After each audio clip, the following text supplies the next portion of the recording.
வர்ணாசிரம தர்மம் என்பது பெரு பெருங்கடல் நீந்துவதற்கு தெப்பம். அதே போல கரையேறுவதற்கு கலங்கரை விளக்கு தான் வர்ணாசிரம தர்மம். அந்த வர்ணாசிரம தர்மத்தை ஜாதி சாயம் பூசி மறைச்சிட்டாங்களே ஒழிய உண்மையிலேயே வர்ணாசிரம தர்மம் வந்து ஜாதி கிடையாது. பிறப்பின் வகை 7, குணங்கள் 4. இதுதான் வர்ணாசிரம தர்மம். இந்த வர்ணாசிரம தர்மம் வந்து எப்படின்னு கேட்டிங்கன்னா, பெண்களின் பெருமையை பேசக்கூடியதான் வர்ணாசிரம தர்மம். பெண்களை மதித்து போற்றாத இடத்தில் இறைவனுக்கு செய்யும் பூஜைகளால் எந்த வித பயனும் இல்லை அப்படின்னு மனுஸ்மிருதி சொல்லுது. அதே மனுஸ்மிருதி தான் வர்ணாசிரம தர்மத்தை பற்றியும் சொல்லுது.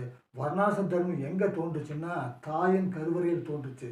அதனால் தாயை விட உயர்ந்தது எதுவுமே இல்லை அப்படிங்கிறது தான் வர்ணாசிரம தர்மம். அந்த 4 பற்றியும் 7 பற்றியும் தெரிஞ்சுக்கணுன்னா இன்னும் நிறைய இருக்குது, வேண்டாம் தேடி பாருங்கள், கிடைக்கும்.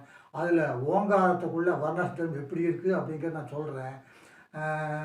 அகாரம் என்னும் ஆகாரமையும் எழுத்தினால் அகண்டம் 7 ஆகினாய், உகாரம் என்றும் எழுத்தினால் உருத்தரித்து நின்றனை, மகாரம் என்ற எழுத்தினால் மயங்கினார்கள் வையகம், அவ்வும் உவ்வும் அவ்வுமாய் அமர்ந்ததே சிவாயமே அப்படின்னு சொல்லி ஞானிகள் சொல்லியிருக்காங்க.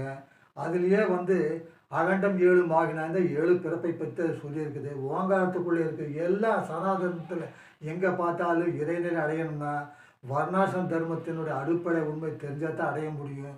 அதை வந்து தவறாக சொல்லிட்டாங்க, அது தவறாக புரிஞ்சிட்டாங்க. அது உண்மை தெரிஞ்சவங்க அந்த வழியில் போய் அதை ஜெயிக்க முடியும். இல்லாட்டி அது என்னமோ ஏதோன்னு சொல்லி தப்புன்னெல்லாம் நினச்சி வெளியில் நிற்கணும். ஆனால் இது பெரிய அது சொல்கிறாங்களா ஆராய்ச்சி சொல்லவே மாட்டாங்க. ஞானிகள் நிறைய பேர் அந்த நாளை பற்றி பாடியிருக்காங்க. அந்த நாளை பற்றி ஏதாவது ஒரு ஞானின்னு சொல்கிறத கேட்டுக்குங்க. நிறைய பேர் சொல்லியிருக்காங்க. 2 உதாரணம் கொடுக்க முடியும். இப்போ ஒரு உதாரணம் மட்டும் அவையார் சொன்னது கேட்குறேன். தலமொரு 4 தந்தன கள்ளி, மலமொரு 3 மயக்க மருத்துவன்னு சொல்லியிருக்காங்க.